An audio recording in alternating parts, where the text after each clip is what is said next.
Hurricane season just 7 weeks away, and with soaring property insurance, homeowners are banking on state lawmakers to fix it. But is that even possible? Local 10's Glenna Milberg is live now in Miami Shores with what she's learned today. Glenna.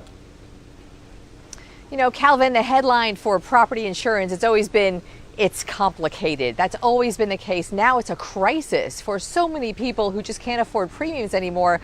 This neighborhood by the water, one of those. And today the governor said he is ready to do something about it as soon as lawmakers are.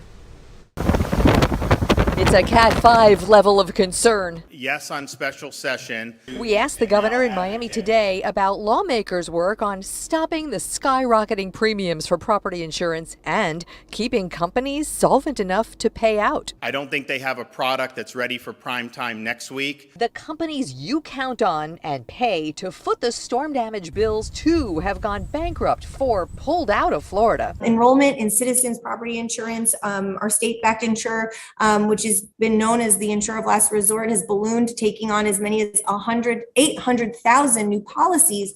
And if we had one of those storms, we'd really be in a very bad place. State lawmakers across the parties agree a fix is critical. What that looks like, though, is more complicated. The big drivers here have to do with litigation expenses and the amount of litigation that we have in Florida. The rep reveals Floridians make up 8% of homeowner policies nationwide, but file 80% of the lawsuits against insurance companies. They're looking at fixing fraud and at least temporarily shoring up reinsurance, the publicly funded backup that insures the insurance companies faced with major storm payouts. There are underlying dysfunctions in our state market that is causing some of these companies to fail, causing rates to go up.